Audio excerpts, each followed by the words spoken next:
Okay. I wouldn't have I'm going to go ahead and call this meeting to order at 6:01.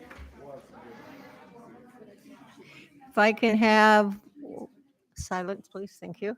I'm going to call this meeting to order at 6:01. This is a regular meeting for Tuesday, October 17th, 2023.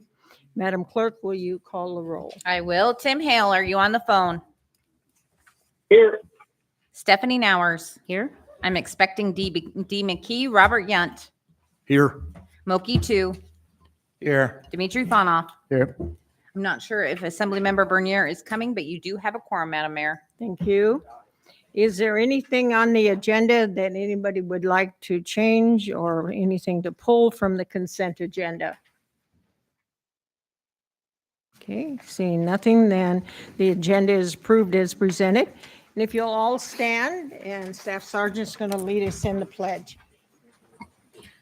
Allegiance to the flag of the United States of America and to the republic for which it stands, one nation, under God, indivisible, with liberty and justice for all. And I have a couple of proclamations, and I'm going to come down there, and we'll go ahead and do the Red Ribbon Week one first.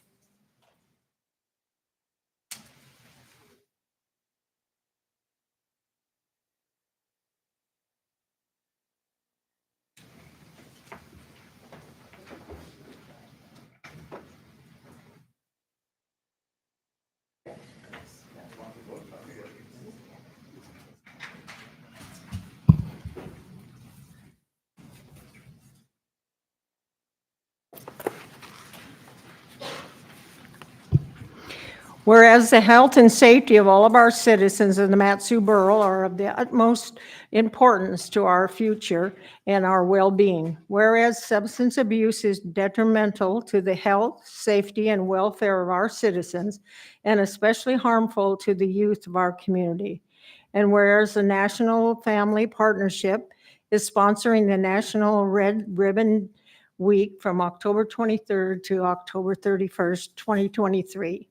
Offering citizens the opportunity to demonstrate their commitment to a drug-free lifestyle.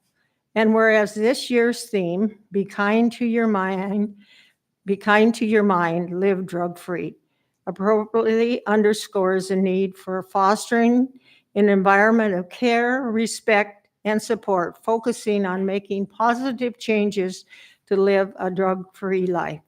And whereas the Mat-Su Borough joins the National Family Partnership and supports the annual National Red Ribbon Week, celebrating the promotion of drug-free and healthy lifestyles.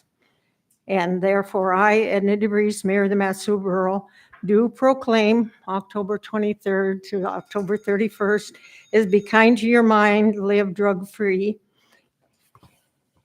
and National Red Ribbon Week. So let me give you, this is your copy, and we will see you on, yep. Where's Stephanie at? Oh, there you are. Sure. Thank you.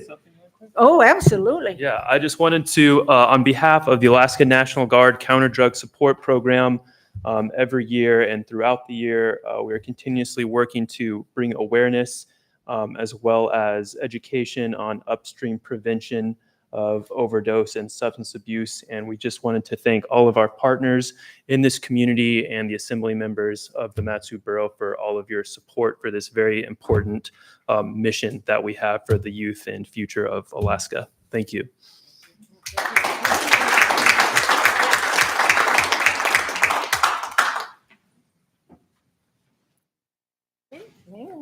All of you want to come up while I read the proclamation?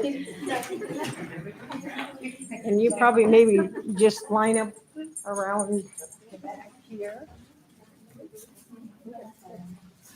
And then I will, at the end, say, we have to sponsor the legislation. If you want to say a few words, you can. Okay, that sounds good. Okay, thank you.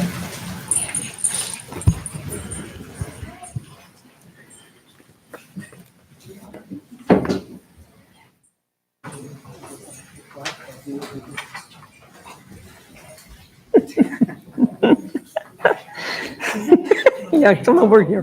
Come. I'm going to recognize, yeah, you too. Yeah, that's fine. You can tell we didn't do any dress rehearsals. That's right, we get it organized. So. Whereas the Matsu Borough is a community that values diversity and recognizes the rich tapestry of cultures that contribute to our community. And whereas the Filipino community has been an intricate part of our borough for many years, continuing to share with us the overall growth of our community. And whereas October is celebrated as Filipino American History Month in Alaska and across the United States, providing an opportunity to highlight and celebrate their contributions to our history, our culture, and our society. Through their contributions in various fields, including education, healthcare, business, government, arts, and beyond, Filipino Americans have made lasting impacts on our quality of life for all the residents in the Matsu Borough. And whereby acknowledging and celebrating this American History Month, we honor the Filipino community, your heritage, promote your cultural understanding, and honor a sense of unity and belonging to all of our residents. I, therefore, Edna DeVries, do proclaim the month of October 2023 as Filipino American History Month. And it's my honor today not only to present this proclamation to Ling, who's sort of the spearhead, but also the sponsor from the Alaska State Legislature who sponsored this legislation. And the last time I heard her speak about it, she said it was the only bill, maybe I'm stealing some of your thunder, that actually passed without any no votes. Representative, go ahead. Thank you, Mayor, and thank you for the invitation and for coming today. Oh, I love seeing so many Filipinos at one place. Hi, everyone. My name is Genevieve Mina. I represent House District 19 in the Alaska Legislature, Airport Heights, Mountain View, and Russian Jack, and I'm proud to have sponsored Filipino American History Month, which is now law. This is the first legal celebration of this in this state, and you can see with the women here that Filipinos are vibrant, and not only in their colors, but in our personalities and contributions. We're all over the state. I've traveled to Juneau, Ketchikan, and so many different communities, and in all of our different pockets in Alaska. There are so many Filipinos who are excited for just the smallest bit of recognition. And so I really want to thank the Matsu Borough Assembly and for everybody here to uplift our community and to celebrate this month together. Mabuhay!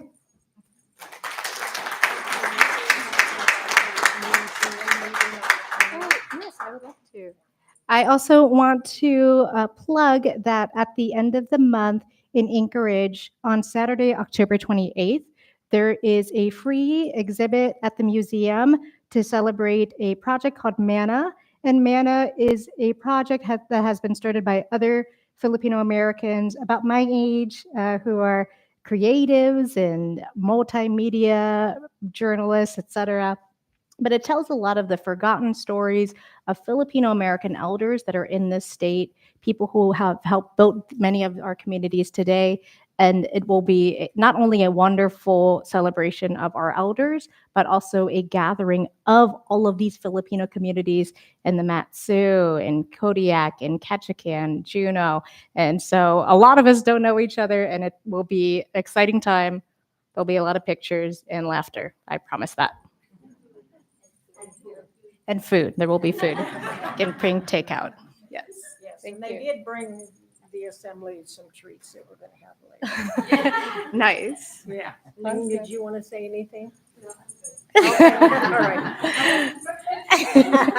And thanks for making the trip out from Anchorage. Yes, yeah, of course. Thank you. I appreciate it. Thank you.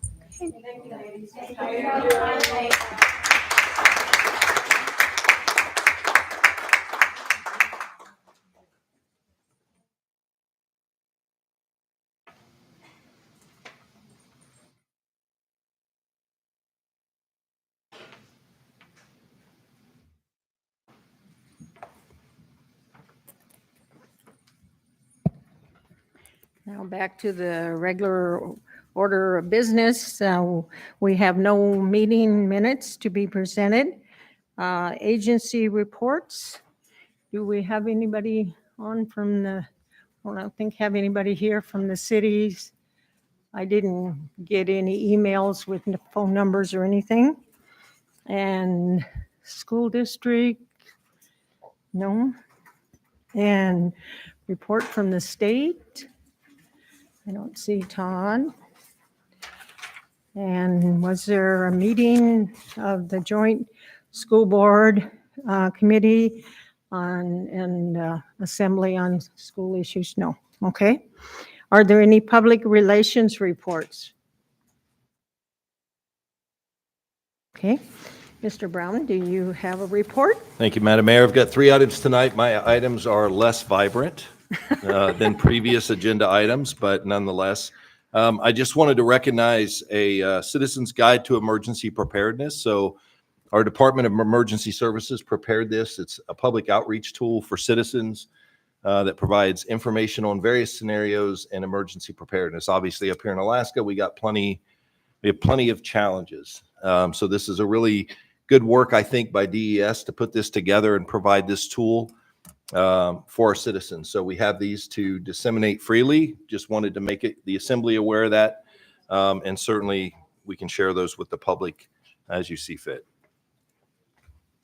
Second update I'm going to start with the Port McKenzie Rail Extension Update, or PMRE. As I previously mentioned, the Assembly state and federal legislative priorities will be introduced tonight for a public hearing on November 21st. One significant change is that resolution as introduced does not include PMRA as a state priority. Instead, it includes a conversion of the embankment between Ayrshire and Millers Reach Road to a road that has been previously supported by Assembly resolution. Over the next month, we expect an updated cost to complete the rail project from the Alaska Railroad Corporation. So if you'll remember when they were here for that Assembly special meeting, they agreed to a third-party cost estimate. So ARRC is working on that. Last week, I met with a few of our state legislators and the Federal Railroad Administration regarding federal funding opportunities to complete the rail.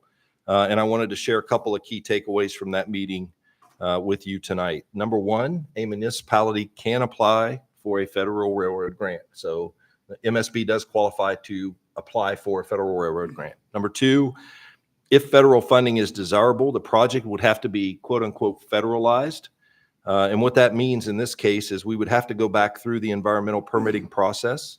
Although FRA, which is Federal Railroad Administration, recognized it might be a more abbreviated process, not like a full-blown from scratch, but that it would, even though we have done an EIS in the past, we would have to go back and do some elements of that again because it would be funded with federal dollars.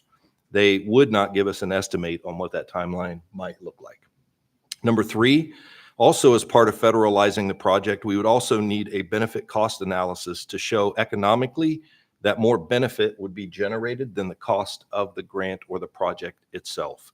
That work has not been done because we were previously using state dollars.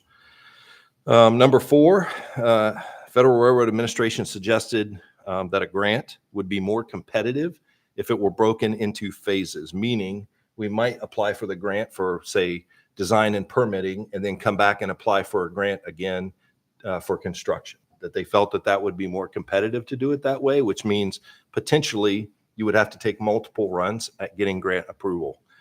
And then lastly, the folks that we talked to with Federal Railroad Administration would not commit to whether funding invested to date could be used as a non-federal match. So if we were to get federal funding, there's always a non-federal match component. They wouldn't commit to whether or not the state's investment to date could be used for that purpose. So I just wanted to share that with you.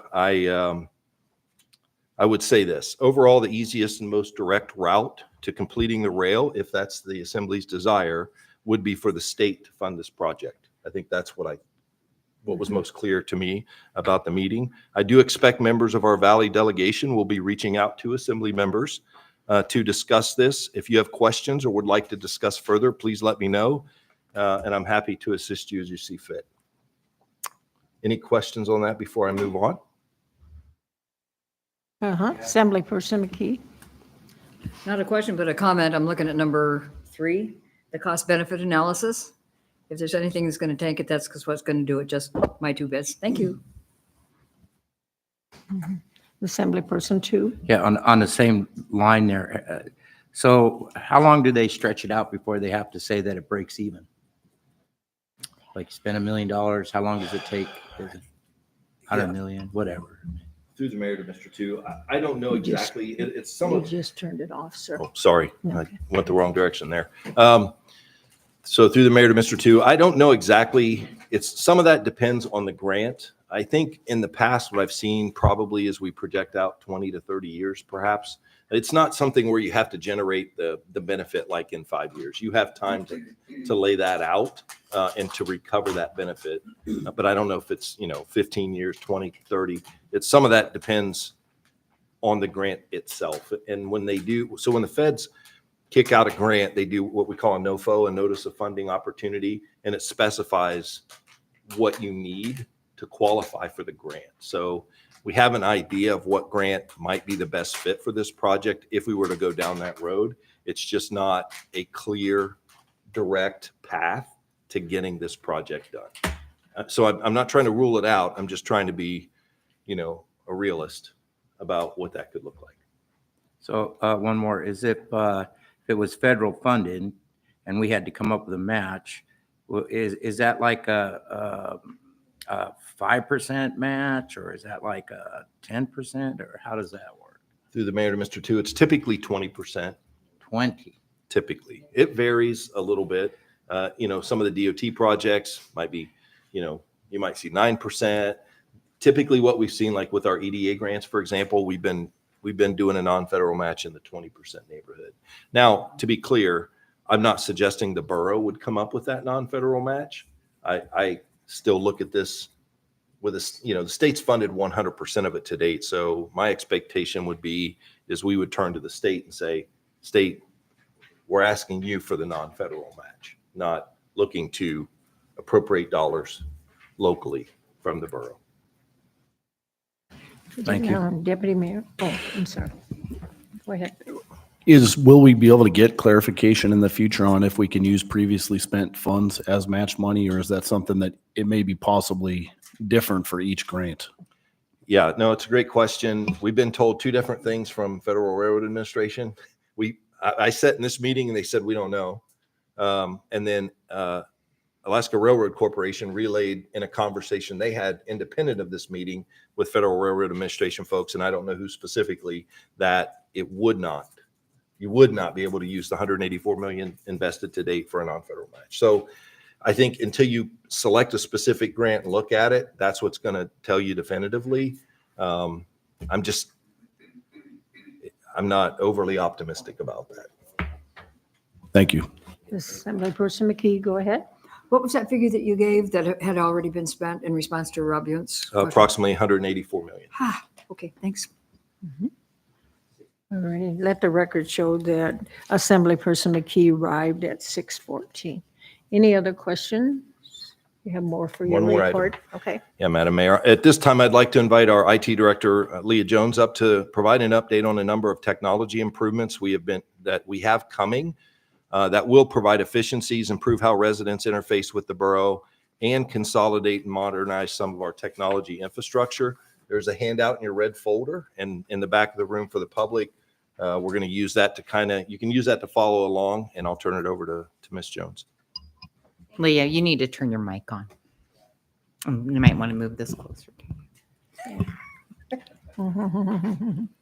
Good evening, through the mayor. My name is Leah Jones, IT Director, and I have 4 key initiatives I would like to talk about that will assist in modernizing external borough processes for citizens, increase efficiencies for internal borough workflows, and consolidate software.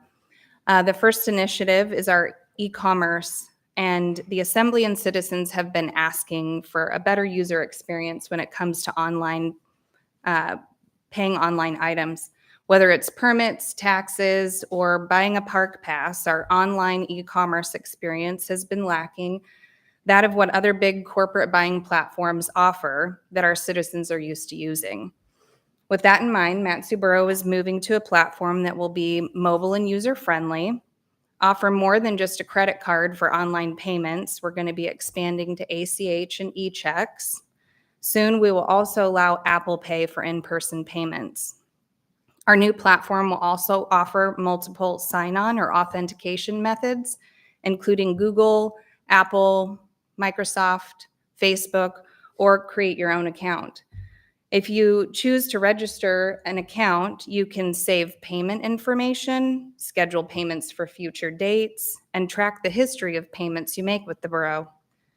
We're also expanding our online payment offerings by initially adding fee types for the port, but more fee types will come when future initiatives go live, like permits. We're also moving away from a custom-developed platform that limited our options to add payments and make enhancements. We will reduce staff time on the back end as this new solution will natively integrate with our current MSB financial system. The second initiative is timekeeping and scheduling, which is a process that currently comprises of multiple timekeeping and workforce scheduling applications. With this initiative, we will be consolidating those systems into one platform, saving time for payroll and employees. Not only will we be consolidating workforce scheduling platforms, we'll also be expanding scheduling functions to more departments to provide them with an efficient option for creating their staff's work schedules. This new system will also be more streamlined. We'll be using the same software from employee onboarding to workforce scheduling to timekeeping to payroll. The third initiative is permits, licensing, and fire plan review. Currently, we only offer online applications for business licenses, utility permits for our local utility companies, and driveway permits for citizens. The borough has 17 different permits that we will create online application processes for during this implementation. We're also going to create an online process for contractors to electronically submit their fire plan reviews to the Borough Fire Marshal's Office for Central Mat-Su Fire Service Area. Plats and pre-apps will also have an option to apply online or in person. All of these permits have either an inspection or an internal workflow involved with their process. The Mat-Su Borough is going to have the opportunity to reflect the current status of that application to the applicant, and in some cases, to all citizens. This platform will offer a two-way communication between borough staff and the applicants to ask questions or to request additional information or requirements that we're missing. For the first time, Mat-Su Borough will offer an online portal for businesses to report and pay for their self-reported taxes, such as Area 36 tax, tobacco excise tax and licensing, or bed tax. We will also enhance the online business license platform and pair it with a user-friendly business license lookup for citizens. The last initiative is our assessment and taxation. As we migrate to our new platform, the My Property website will get a facelift, but no need to fear. It'll have all the same great information and probably a little bit more. We look forward to a more modern online customer experience. This new system will offer substantial internal efficiencies and integrate directly with our internal financial system. We look forward to working with Tyler Technology that releases future roadmaps of enhancements and upgrades. And we will also be moving away from a custom software to a simpler, user-friendly software for Mat-Su Borough employees to use and manage. Thank you for your time today. Are there any questions? Any questions of staff? Assemblyperson Nowers, go ahead. Thank you, Mayor.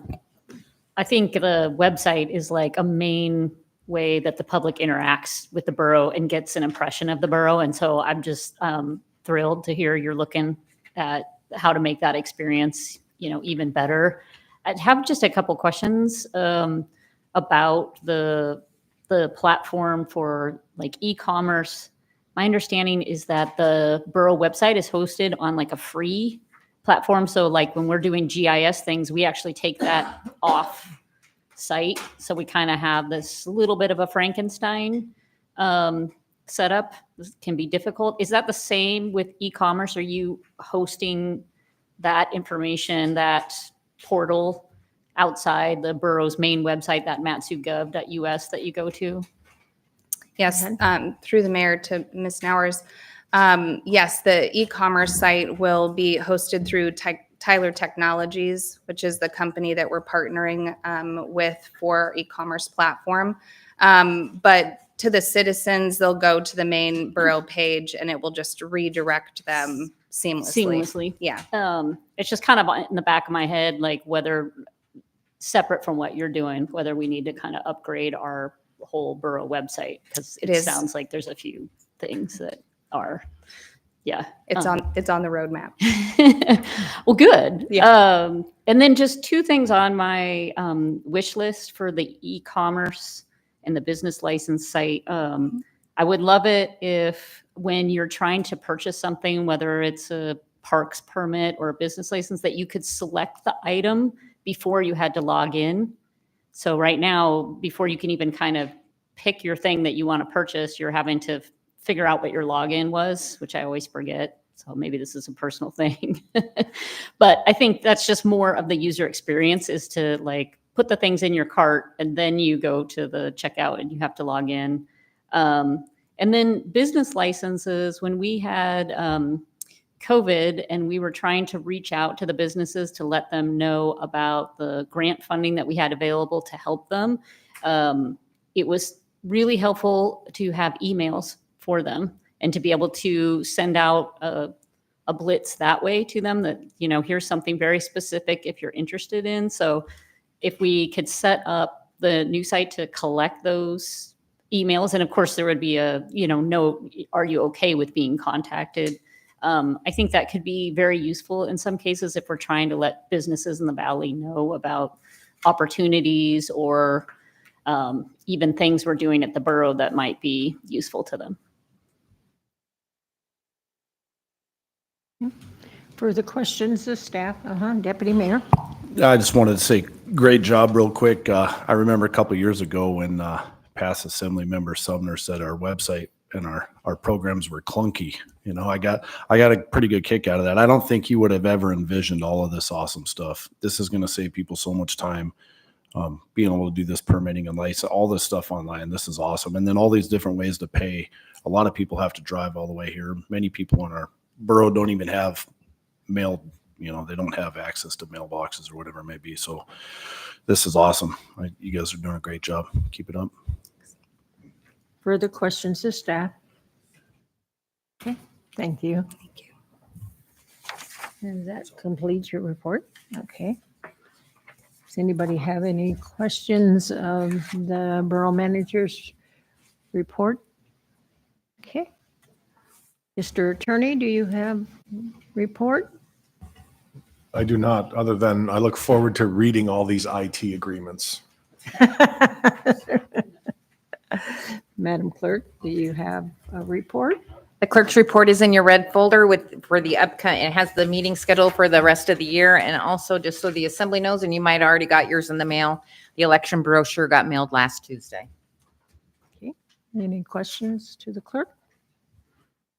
Okay. The next items on our agenda is the citizens and other correspondence. Are there any comments on the citizens and other correspondence? Hearing none, they are presented. Madam Clerk, would you read the IM, please? IM 23222, informing the assembly of a 12 fiscal year 2024 winter trail care and grooming grant agreements that will be provided to the manager for signature. Are there any comments on the IM? Okay, hearing none, they are presented. We have no persons to be heard. The next item is public hearing. Ordinance sorry. 23089, an ordinance amending Title 15 relating to the Planning Commission. If you're on the phone and would like to speak to this, press *3. Okay, and I guess, Mr. Attorney, you're going to talk, please? Thank you. I am. Mayor, members of the Assembly, this is an ordinance that, as by its title says, it amends Title 15 relating to the Planning Commission. So I'm first going to go through a couple of changes that are in this ordinance that should be fairly straightforward. When we went to look at changing this in my office, we saw some things that needed updating. So you'll see references in our codes still say that the Planning Commission does platting. That hasn't been true for several years, maybe decades. And so that's being removed and updated to reflect state law. There's an insertion here to make sure that it's clear that the Planning Commission is where you go for conditional use permits, even though that's where it says in other parts of the code. The exceptions for the delegations to the cities that they do their own planning, that language is being clarified as well. And the other update and clarification is to say that the regular meetings are on the first and third Monday of the month. Current code says they meet at least once a month, but doesn't specify when. Again, we're updating the code to conform to the current practice. And then also there is a change here. Currently, the Planning Commission simply says that it's follows Robert's Rules of Order. And there have been times in the past where members have wanted to abstain, not because they were required to legally step away because they had a conflict of interest, but simply because they didn't want to take a position on a controversial issue. And we're inserting to the code here that all members must vote unless required to abstain by law, which means that Planning Commission members are going to have to, uphold their duty and vote on issues to advise the Assembly. So those are kind of the cleanup issues.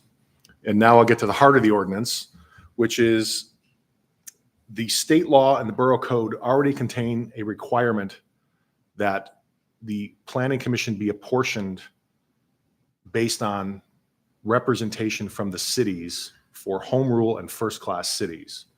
So what that means for the Mat-Su Borough is we have 7 planning commissioners.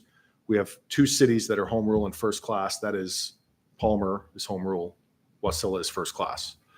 And so under the current situation, both under borough code and state law, at least one member at all times must be a resident from the city. What's being put into the code is how that member gets there. And that is, there's a state law requirement that requires that the mayor make the appointment from a list submitted by the city council. And so in developing this ordinance and looking at the possible outcomes, where we landed is this ordinance proposes an increase from 7 members to 9 members and designates a seat for the city of Palmer and a seat for the city of Wasilla. Given the mathematics involved, they're both over 0.5 of a seat, so they would each get 1 seat. It also then resets the seats with terms beginning January 24, January 25, and January 26, and has them staggered. So the main point of this ordinance was to make sure our borough code was updated to conform to state law that requires when the mayor is making an appointment for one of these seats for the city proportional representation, the mayor must make the selection from a list submitted by the city council, not just anywhere or anyone. Okay. I Question? hope I laid it all out. Mhm. Okay. Assemblyperson Hours? Thank you. Through the mayor, I know the language we're looking at adopting, which reflects what is in the state, says that the proportion on the commission would reflect the proportion of people in the cities. Do you read that to mean that we would have to be exactly proportionate to what the cities are, or is that more of a base? We have to have at least that amount of representation from the cities. In other words, if we had 2 people that were from within the city of Wasilla, would that not be allowed? Or No, that in my reading of this ordinance of the state law, that would be allowed. So what happens here is under the state law is that the city gets to submit a list of names to the mayor, and the mayor must pick from that list of names.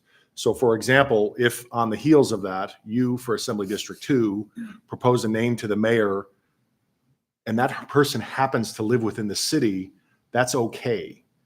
Because the state law has other rules of interpretation that apply to state statutes. And one of them specifically says that an object of an ordinance or of a statute is not to be read as a limitation, but is to be fairly construed to the objective or the goal.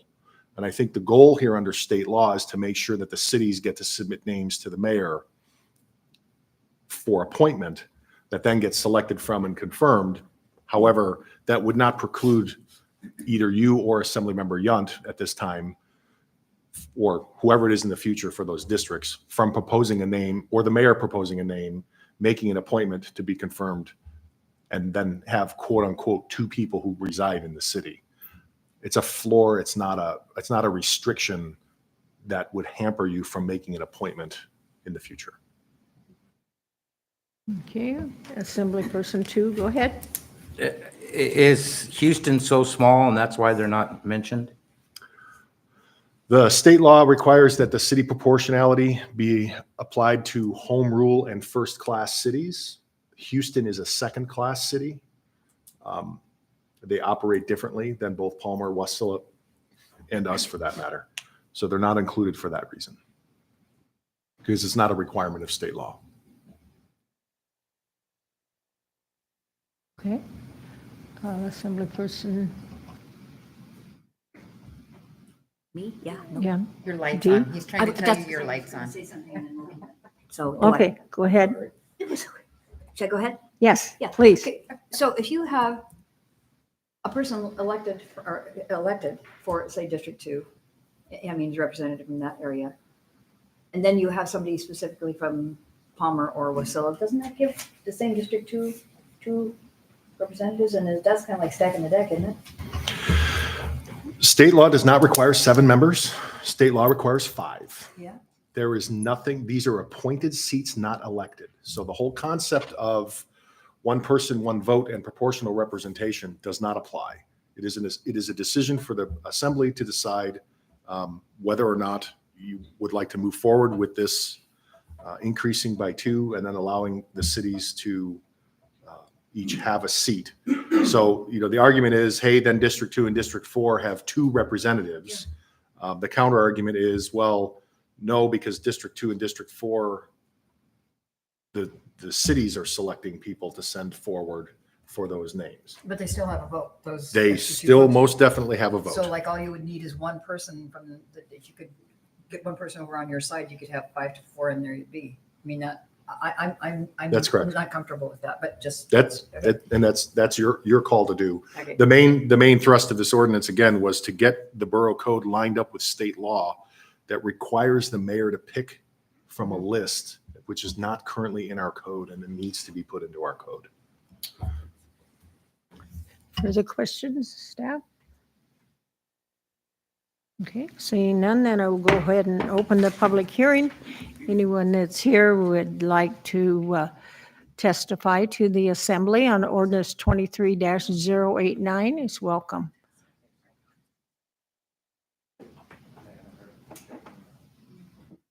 Okay, we have one person online. Go ahead, whoever's online. Hello. Yes, go ahead. Hi, this is Joshua Bailey. Go ahead, sir. Calling to ask the borough mayor, Edna DeVries, and all assembly members to recuse Assembly Member Moki 2 from any and all RSA concerns. Moki 2 is currently renting the shop and equipment to Oh, fit sir, the construction. sir, for the purpose of performing- Well, sir, let me interrupt you, please. This time for testimony only has to do with ordinance 23-089 and ordinance amending Title 15 relating to the Planning Commission. There will be an opportunity for you to speak under audience participation later in the agenda. Okay? Okay, I'll call back. Thank you. Yeah, I don't know that you need to call back, but, and we'll welcome your testimony at that time. Thank you for understanding.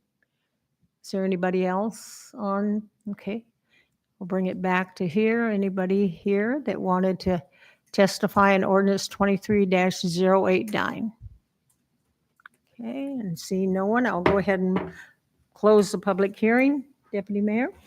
I move to adopt ordinance 23-089, if I may speak to it briefly. Yes, go ahead. So this didn't really sit well with me from the beginning. I didn't like this. I don't want to see the cities carry more weight than the rest of the borough, right?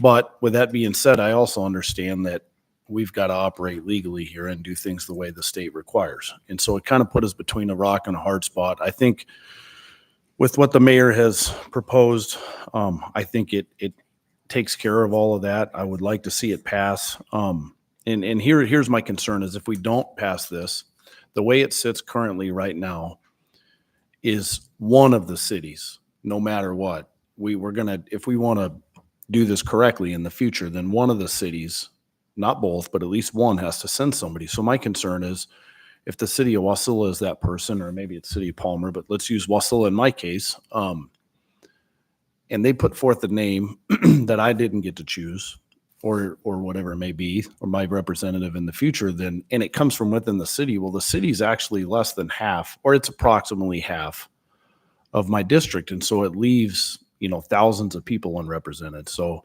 that's a concern to take into consideration tonight when we vote on this. I think with what the attorney and the mayor have here, I think it is the cleanest way to do this.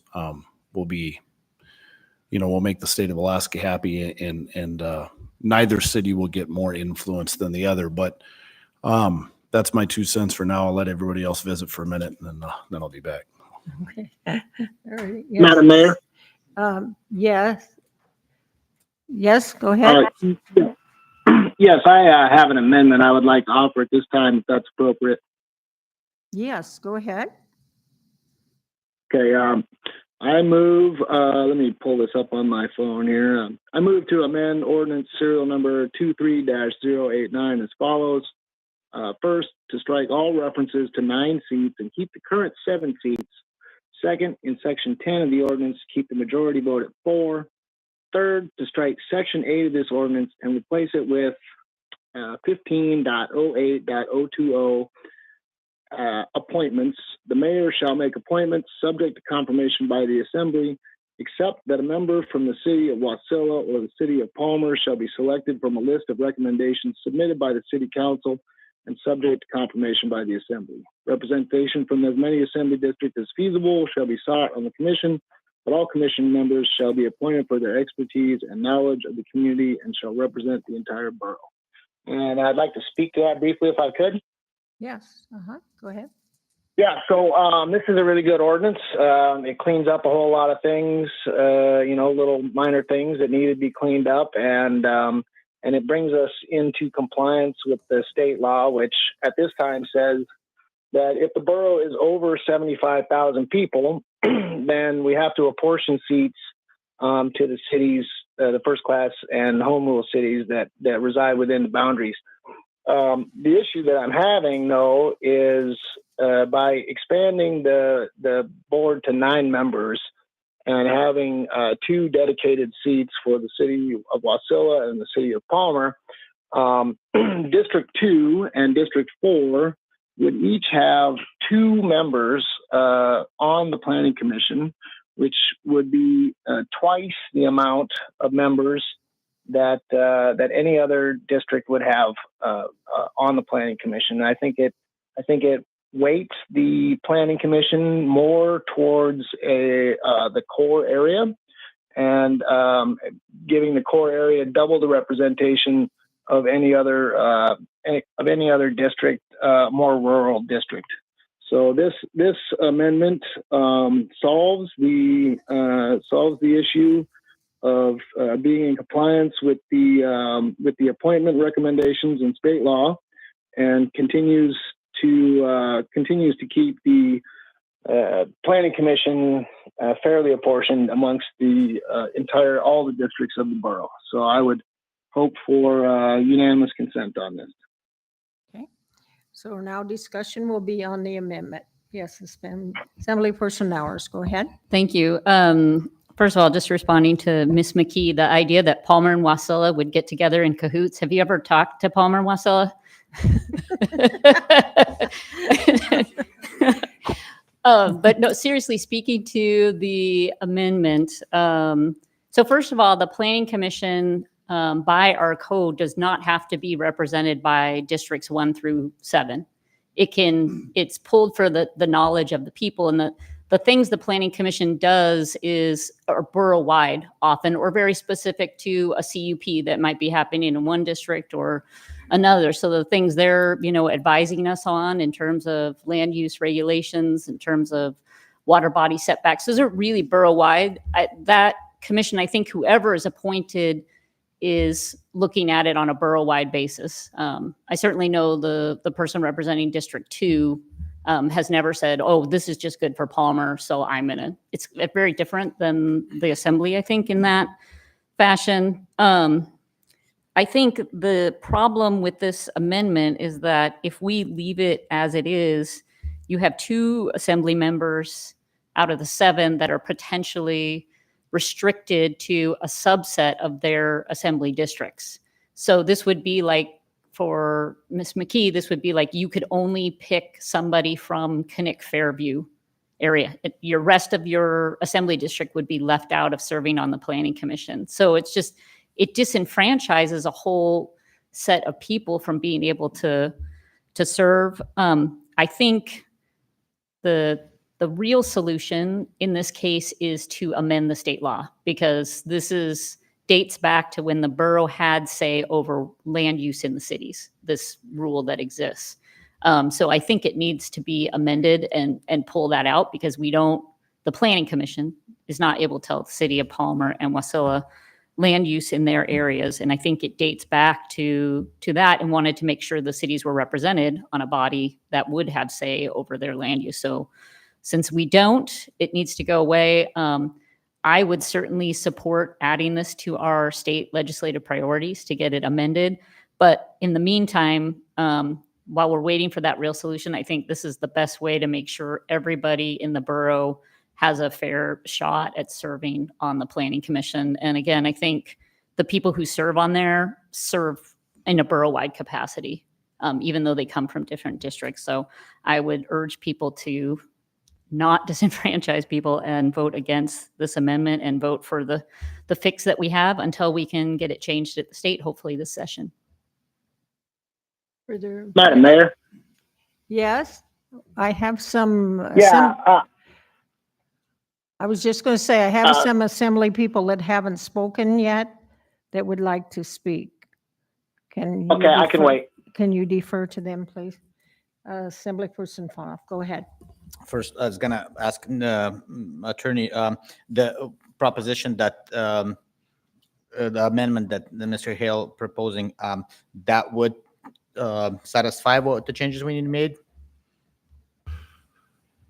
Yes, but what Assemblymember Hale's amendment will do is keep it at 7 members. And then just as we move forward, the mayor, the clerk are going to have to keep an eye on what seats are vacant or not vacant, and from time to time ask both cities to submit lists of recommendation, rather than have a seat for the city of Palmer and a seat for the city of Wasilla. Okay. But it will satisfy the state law requirement. Absolutely. It would? Okay, Yes. then I think, and are we able to ask the planning director the questions, how, as a staff member, how that would benefit or put more complications in with him? If I could, please. And you Yeah. feel. Let me just ask the attorney to address the question about changing it statewide. We have had that this last time on our legislative priority list, and the attorney can tell you what happened.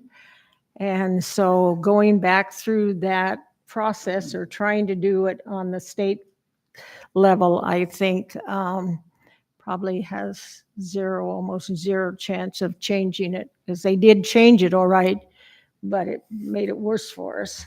So Mr. Attorney, want to address that? So about, not this past legislative session, the session before that, there was a bill that made its way through the legislature, actually pertaining to the CPACE program, which was the Municipal Clean Energy Program. And as that bill was moving through committee, somebody attached legislation to that bill that would have removed the apportionment requirement completely from state statute, statewide. That passed out of committee, and while it was on the floor, and then it passed, that was added in the Senate because it already passed, CPACE had already passed the House. While it was on the floor of the Senate, it got amended to add back in language about this apportionment, but it only applies to boroughs that have either less than 20,000 people or more than 75,000 people, which means the only borough that's exempt from this requirement now is Kenai. Because this requirement does not apply to home rule municipalities, so it doesn't apply to Anchorage. Fairbanks and us are both second-class boroughs, and we're over 75,000. Every other second-class borough is under 20,000 in the state. So the only second-class borough that falls within that range is Kenai. So they're exempt from this requirement, and everybody else is still subject to it. But that was the potential change that occurred 18 months ago, and it was unsuccessful in quote unquote solving our problem that we're addressing here tonight. And I'm not going to speculate on what the Alaska legislature might do in the future. Okay, Alex, go ahead. Madam Do Mayor. you need to have the question asked again, or? I would Please. just wanted to get his take on it and what he thought of the amendment and just the change of what's proposed. So I don't have strong opinions one way or the other. I mean, I would like, obviously, for the borough to be compliant with state law. It's just a question of whether we're chasing around 7 planning commissioners or 9 planning commissioners, and we certainly can handle an expansion of the board. So we'll deal with whatever decision is made. I don't think it's not going to be a huge burden for us if it goes to 9 members. Okay. All righty, thank you. Deputy Mayor? Thanks, Sally. Question for the attorney. Oh, I'm sorry. Who did I jump to? Oh. If the amendment were to pass, the cities will be given an opportunity to send names forward. I just got a couple clarifying questions. The mayor could still reject those names, correct? Mm-mm. I don't think so. Yes. I believe you can. Well, doesn't it say Well, that you have to pick, you shall select? Right. Doesn't that mean shall? Well, that's a very interesting proposition because it says shall appoint, right? So Right. I would have a very lively conversation with the mayor about, are you sure there's nobody you can pick? Obviously, the state law mandates that you pick. But if Right. this mayor or a future mayor Mhm. says, I refuse to select from this list, send me more names, we might have a litigation problem, and we'll work that out. Obviously, I work for this assembly and the mayor. And so if the mayor takes a position, I don't know that the assembly taking a contrary position, I don't know that would be a good idea.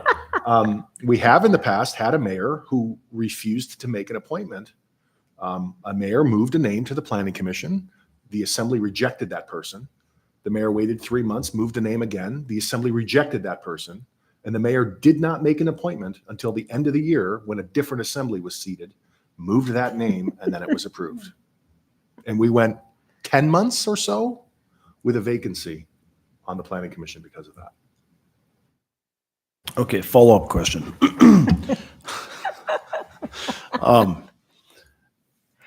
If the amendment were to pass and we were to stay at 7 seats, it is true that one of the two cities has to have a representative from inside of the city, not both, but one, correct? A minimum, correct. A minimum. That was Assembly Member Nauer's question earlier. Where, Could it be more than that? It could be, but you have to have it. but it's a minimum of 1 if we stay at 7. If we move to 9, it's a minimum of both because the proportionate changes, the calculations, right? Correct. Okay, so if we stay at 7 seats, 1 city's guaranteed a spot. If we expand to 9, both are. So there's my concern with staying at 7, and that's why I just want to go back to what I said in the beginning was this is never going to be an easy problem to solve. I think what the mayor brought forth was great. For all things considered, my concern is right now that if we stay at 7, one of the cities is going to get someone from inside of the city limits. The other one can pull from the whole district. And so then you have whichever city that is, that's going to have 6, 7, 8, 9,000 residents, whatever it may be, that has no opportunity to have representation. So that's why I can't support the amendment. And I do hope that we eventually pass what the mayor proposed. Thank you. Assemblyperson Hale, you still have comments, sir? Thank you for waiting. Yeah, thank you, Madam Mayor. I just wanted to address the concerns that Assemblymember Nowers brought up. While it's true that, according to code, we don't have to select a planning commission member from each district, that is how we do it. And so that, I think that argument is null. And then as far as disenfranchising people who live outside of the city, I don't think that that's actually true. There, like the attorney said, there is no reason why we could not select someone from outside the city. So I don't think that that's a valid concern either. What I do think is a valid concern is having the core area having a significantly a larger voice than any member from than any planning commission member from outside of the core area. So I will continue to support this amendment. Okay. Assemblyperson Nowers, do you have follow-up? Yeah, just a couple of things. I think if the shoe were on the other foot for any of the assembly members here, you wouldn't want your district to be restricted to a subset. That you wouldn't think it was a good idea to be restricted to a third of the population, be the only ones who could serve on the planning commission. And then I will defer to the mayor's much, much longer legislative expertise, but I do not think that we have made it a legislative priority to change this. I don't think it's been on our legislative priorities, and I think this ran under our radar. And I think when it got changed, and I think if there was legislation written that said any municipality that has delegated land use authority to its cities should be exempt from this, I think that I cannot, it's always a challenge to get legislation through. I can't imagine what the objection would be to that off the top of my head. So I think there is a solution out there, and I think this is the best we can do without, I think I just ask other assembly members if the shoe were on the other foot, what you would do, and you wouldn't want to be restricted. And again, I think the people on there serve, and we've seen them serve in the interest of the whole borough. So I'd urge you to vote this down. Yeah, I know when we went to Juneau, we talked to John Harris about promoting that. So I'd have to look back at our list, but I thought that we did this last year, put it on our list, but we can research that. But knowing the climate, it doesn't sound like it's not going to be too much. I think the only concern that I have with the amendment is, just as I said, Assemblyperson McKee, I know you're familiar with the Palmer area. So if the choice goes for the selection, if the amendment passes to go to the city of Palmer, that the people in the Springer system have no planning representation. I guess I would go back to what Assemblyperson Nowers says, though she doesn't think that you wouldn't have that kind of a, I don't even know what the word is, weight. I know. And I think what she's talking about is that people are going to vote for everything as a whole. So in other words, politics would never rear its ugly head or whatever, but that whoever's on this would be for everybody. And I'm not sure that that's necessarily true. Well, then the same thing goes if you increase it to 9 and you have 2 people from Palmer and 2 people from Wasilla, Yeah. they're going to be looking at the whole too. Well, So that's the same argument. You just made your argument for going to 9. You may be right. I just don't like, as I said before, the double, that's, to me, that's a goal that we would have, that would never happen, that they wouldn't represent everybody. But, that politics, as I said, does kick in there every once in a while. I just think that it is stacking the deck when you have, all you would need is one more vote out of that 9-member bunch. All you need is one vote. So you don't really have much convincing to do. I'm just make it, because you'd have 2 for Palmer, 2 for Westella, and that's 4 out of 9. I just I don't see that as safe. I'd rather they bare knuckle it out, the 7 that are there, and each one have the same poll. So you'd rather see people in the borough not be represented? No, I'm Yes, saying, because that's what is going to happen. so heretofore, since we didn't even know that was a problem, has there been a problem with it? We haven't followed the state law prior I to get this. that. But even in not following the state law, did it ever happen that somebody was not represented properly? Yes, in your area, when I came on, your representative was not from your area. And so then when that person's term was up, then I appointed somebody that lived in your area to represent your area. So But that prior wasn't- to this, it says representatives from as many assembly districts as is feasible. And the previous mayor, and maybe even a couple of mayors before that, what the attorney was talking about with Talus was they used that, they didn't follow the 7 districts. So it has happened that other way, I guess, is what I'm saying. So, okay. Any further? Yes, Assemblyperson. Mayor, Yes, go ahead. Okay, what, this is Ron. yeah, what time did you sign on, sir? 6:34. 6:34. Thank you. Okay, go ahead with your comments.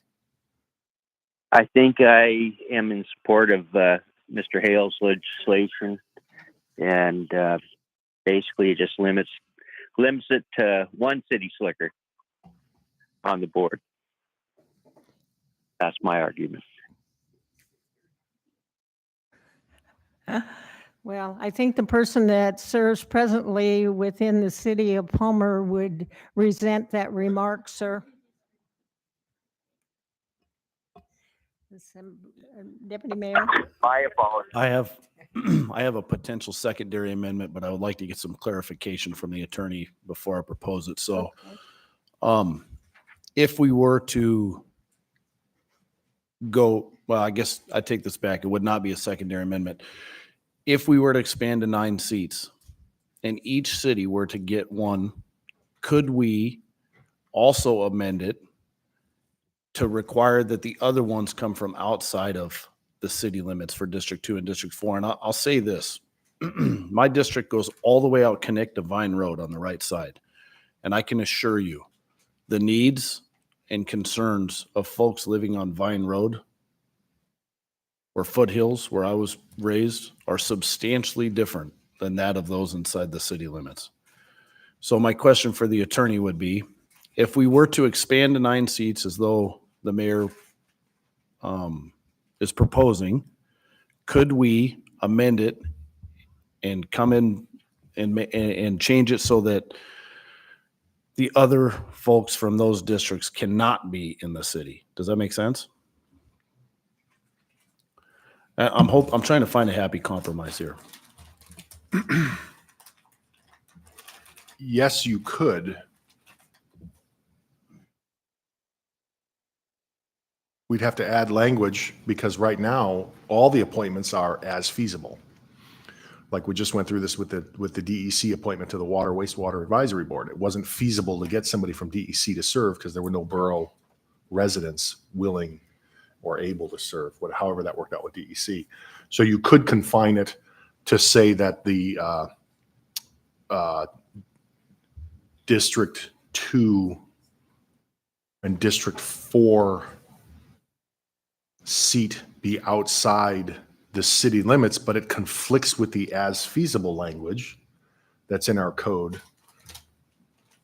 regarding regarding the appointments in the first place. So you would build in a conflict into our code, I think, if we did that. You think it would conflict if we said, okay, those two come from the cities, but these other ones cannot?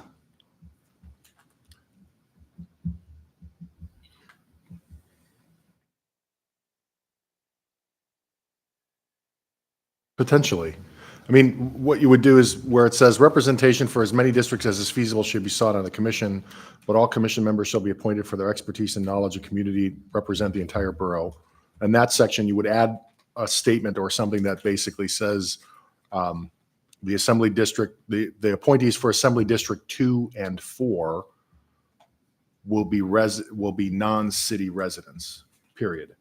So that presumes if you have a District 2 or a District 4 person, they can't be a city resident. The potential argument for conflict would be, well, what if you're just appointing somebody for District 5, 2 people from District 5, or 2 people from District 6, or 2 people from District 7, right? Then it wouldn't apply. But you could do it if I guess I could talk to the clerk and we manage it properly. Would the clerk like to add in on this, or? Should the assembly want to do that, you could actually require that it be districted. You don't have to have the language in there as is feasible. But that's up to the body.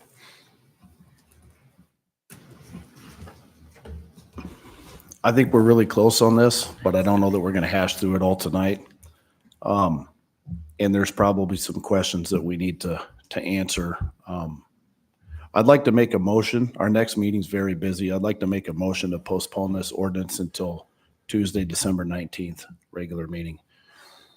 As long as that's not going to put us in bad standing with the state. But I would like to hash through and figure out if we can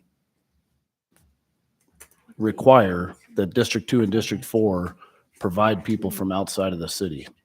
Because like I said, Vine Road and the city of Wasilla are not the same, you know, so.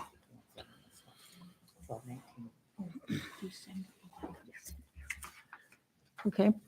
Is there discussion, objection to the postponement? Is there objection to the postponement? Okay. Don't hear any objection from anyone, then it is postponed until December 19th.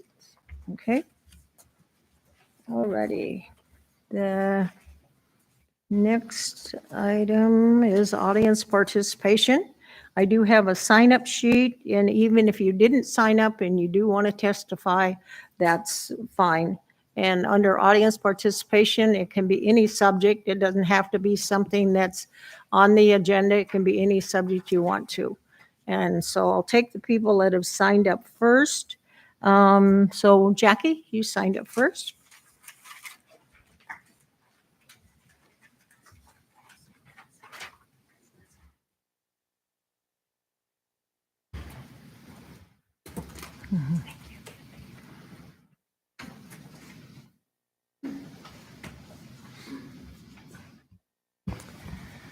Madam Mayor and District Assembly, my name is Jackie Goforth. Thank you so much for this opportunity to speak with you. As you may be aware, I have been speaking about the library books since March when I found out what was going on. And I want you to know I'd like to propose, and I will be putting it forth to Assembly members, to please have a committee overview or look over the policy as it's written, and also the ability of the libraries to shelve the books that they have and that they buy. One of the things I've been speaking to on the policy, I talked to you about number 1 last time, which was very difficult for the layperson, me, to try and figure out how to address these books.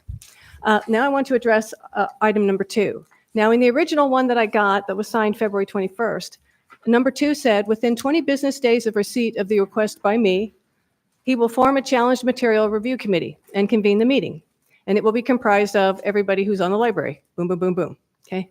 Now, when I did that and I calculated 20 business days, that's 30 days, and that's 30 regular days. And when it elapsed, I wrote and asked, why didn't we have something? And so I was told they amended it So now if you look to the next page, you get the amendment. Upon receipt of materials from the librarian about the results of the discussion, the parks shall within a reasonable time frame form a challenge. Okay. Shall within a reasonable time frame given workload considerations. Now all of a sudden, time considerations within the workload considerations becomes a time frame of an ambiguous period. Somebody needs to set this up so that's a little bit easier. There are books right now in that library that if they were movies, they'd be X-rated. There's one called Identical that I just turned in. And it's because at 9 years old, these two identical twins are in their bedroom and the father comes in and molests one. And since he's calling them his little flower, the other one wants to know how come she's not loved enough to be the little flower. This is not reading material for a 14 and 15-year-old. It's not. The other one is called Red Hood. Red Hood, if it was put into a movie, would definitely not be PG. It may skirt an R, but in this one, when a girl turns into a woman, the act of blood turns men into werewolves and boys, and so she becomes a werewolf hunter and killing people. Okay, the problem is she's killing boys before they even do anything. Okay, and when I said the theme on this appears to be toxic masculinity or something, the answer was, oh, but she's a really good writer. Okay, and the answer is with the librarian about the identical one, oh, but she's a New York Times bestseller. I don't care if they're New York Times bestsellers or if they have fantastic reviews. If something is illegal based on the state law, 1161.128, then it's illegal. So I really need, hopefully I can get assembly members to back me on this, another committee set up to overview the libraries and how they are running the books that they shelve. Thank you. Thank you. Travis?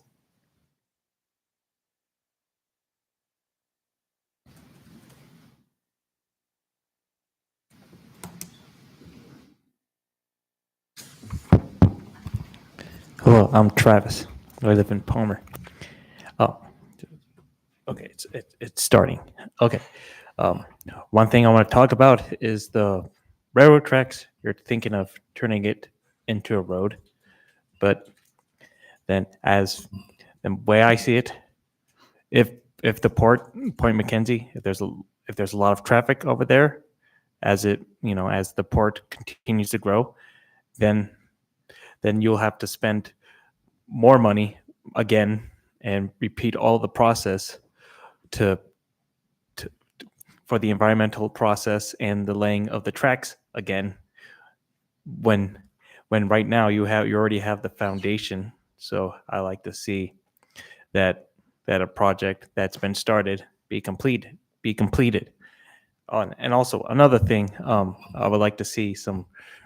I have an idea, recycle bins inside the building, so that when we're done with the meeting, people can recycle their agendas on there. And also, I've brought it up with the city council meeting of Palmer that we could not only invest in edible gardening, but also in Bitcoin mining. Those are just thoughts that I've had. And next time when I come to speak, I'll be sure to write all these down. Thank you. Mm-hmm. Thank you. Todd?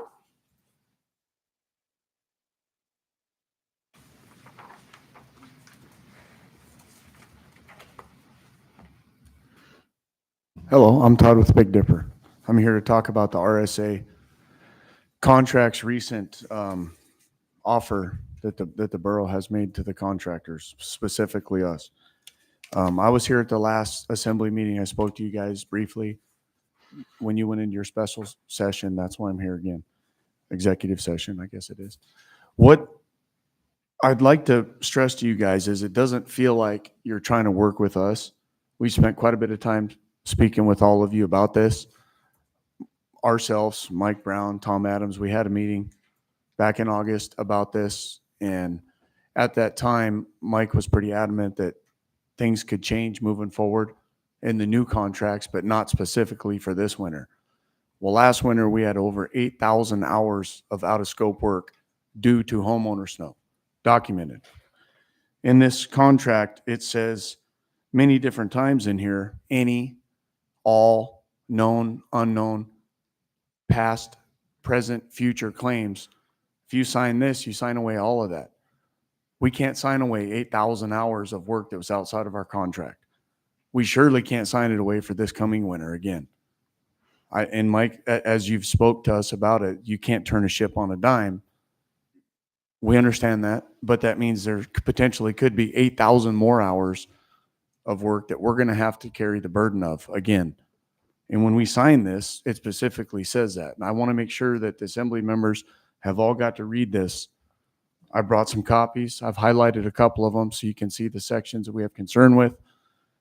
And with that being said, I hope that tonight in your meeting, you guys take a good look at this and really think about what you're asking of us to do for you.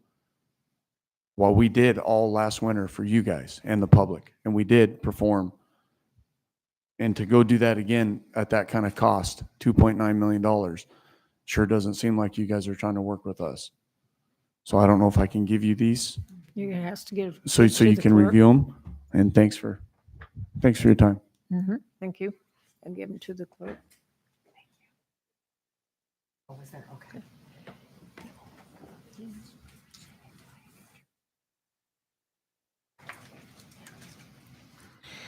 Okay, that's all that I have that have signed up. Is there anyone else that would like to address the assembly? Okay, all righty. For the person online, go ahead. Hey, Josh Bailey again. Is this the right time? Yes, it is, sir. Go ahead.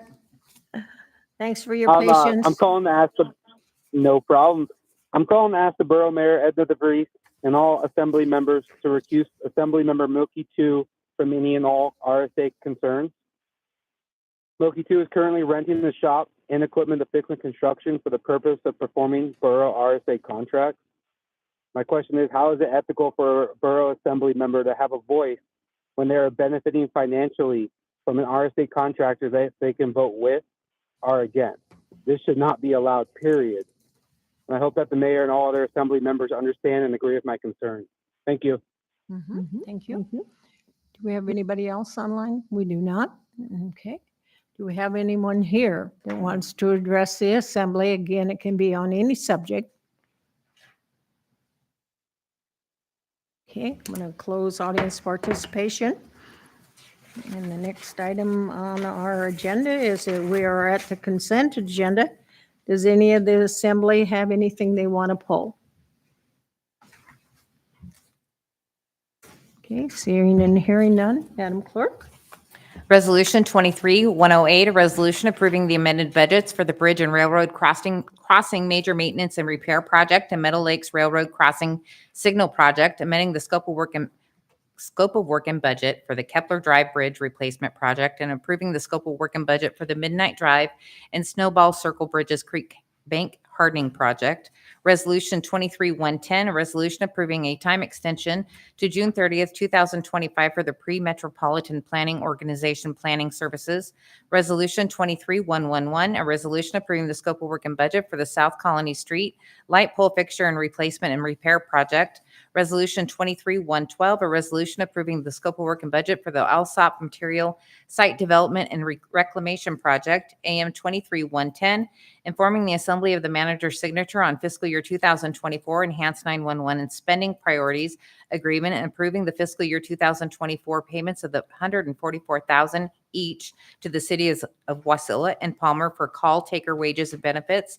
AM 23-111, approval of contract amendment with Respec for $70,000 and contract extension to June 30th, 2025 for the continued support with Pre-Metropolitan Planning Organization Planning Services. AM 23-112, awarded bid number 2433B to Alcan Electrical and Engineering in the contract amount of $160,104 to supply the security cameras for the Emergency Services Department.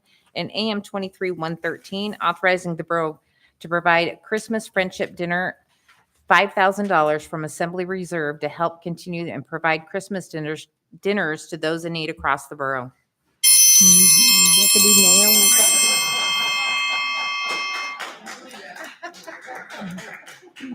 Sorry. Deputy Mayor, will you please move the consent agenda? I move to approve the consent agenda as read into the record by the clerk. Is there any objection? Okay, hearing no objection, the consent agenda has been approved.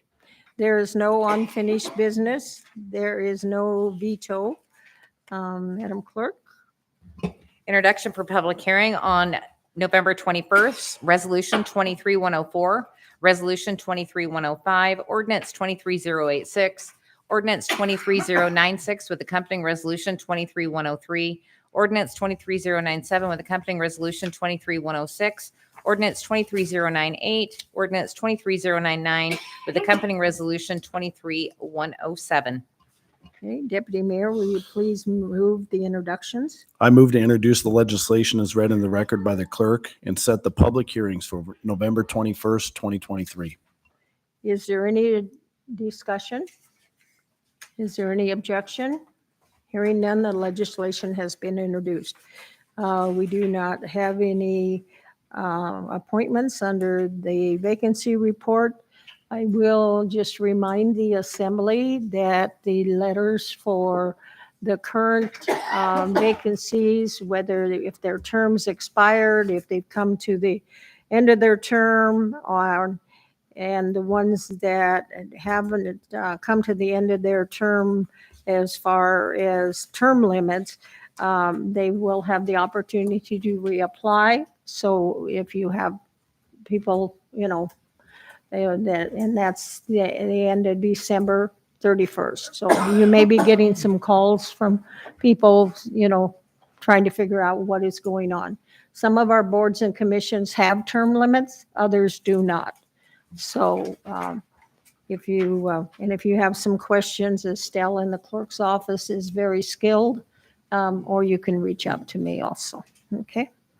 There is no other new business. There are no referrals. There are no reconsiderations. So we will have comments from the two Assembly people online, please. Assemblyperson Hale, do you have parting comments? Yeah, I'll be brief. Thank you, Madam Mayor. I just want to thank Assembly Member Yunt for getting some money for the Christmas friendship dinner, folks. That's awesome. Good job. Okay. Assemblyperson Benir, you have parting comments, sir? I do. I'd like to tell Mr. Yunt the same thing, and just to ask for blessings for the borough. Amen. Mm-hmm. Ready, Mr. Attorney, parting comments? Assemblyperson McKee, parting comments? Assemblyperson 2, parting comments? Assemblyperson Pona, parting? Assemblyperson Nowers, parting comments? This is Deputy Mayor, parting comments? Yeah, again, thank you very much for everybody for supporting us on that Christmas dinner. That is something that, even though it's held in my district, it touches the hearts of all of our districts for sure, and it has for a long time. And they're in need, and I think it's arguably the greatest money we'll spend all year. So thank you again for that. I would like to take a moment and declare a potential conflict before this evening. Is now a good time to do that? Okay, let me ask the clerk if she has parting comments first? Yes, ma'am. No, and I don't have any parting comments, so now I will entertain your. Thank you.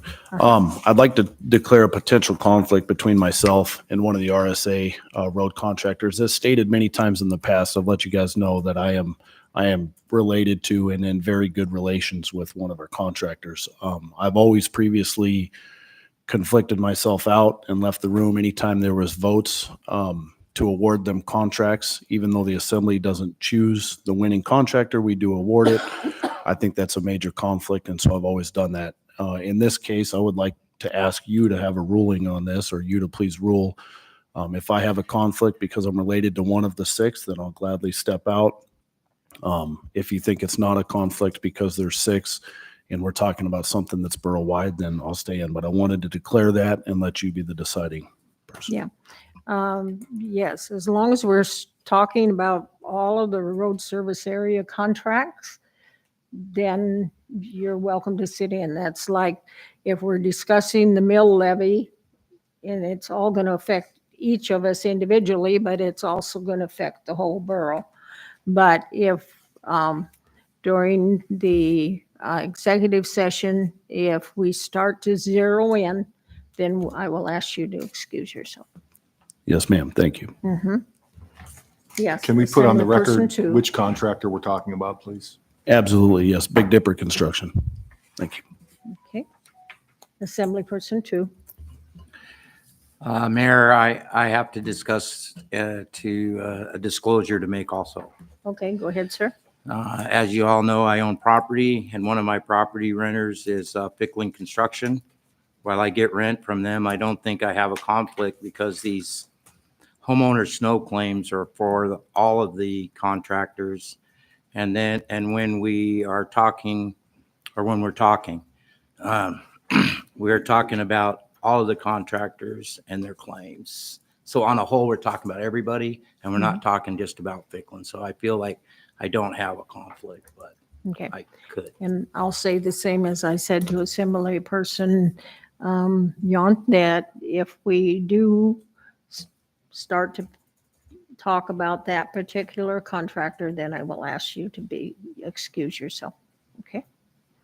Alrighty. So Deputy Mayor, would you move us into executive session, please?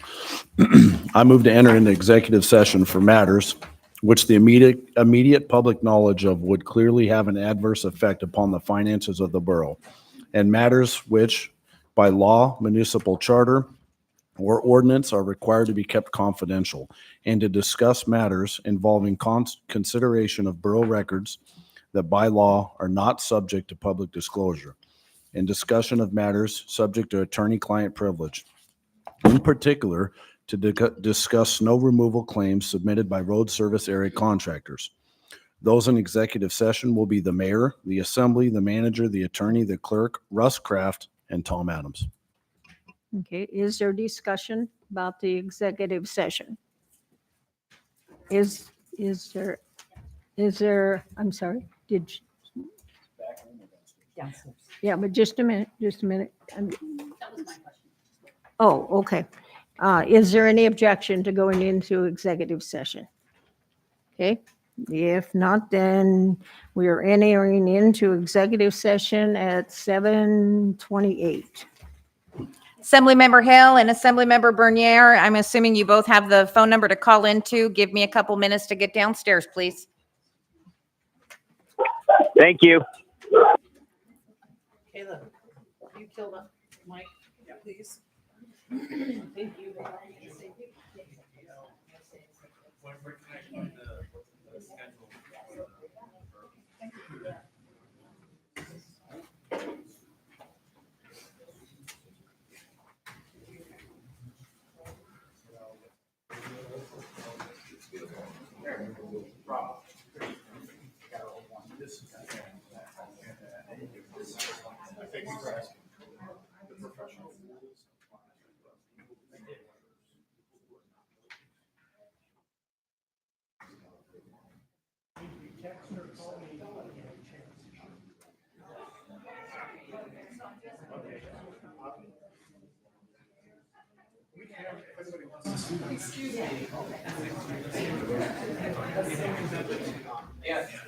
My name is Olivia Freeman. At long last, we have finally met. I need a bus from you for local teams. Brenda, Is that so I was wrong, and Nick says that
Deputy Mayor, will you move us out of? I gotta get started down Dep- there. Oh, I'm sorry. You're not ready yet? Okay. Yep, it's coming on soon. It'll show up on the screen. We're ready. Okay. Deputy Mayor, will you move us out of executive session, please? I move to exit executive session. Is there any discussion? Is there any objection? Hearing no objection, we are exiting executive session at 9:10 p.m. 9:05. Well, 9:05, you're right. Thank you. And is there any objection? We adjourn at 9:05. Okay. Good night, everybody.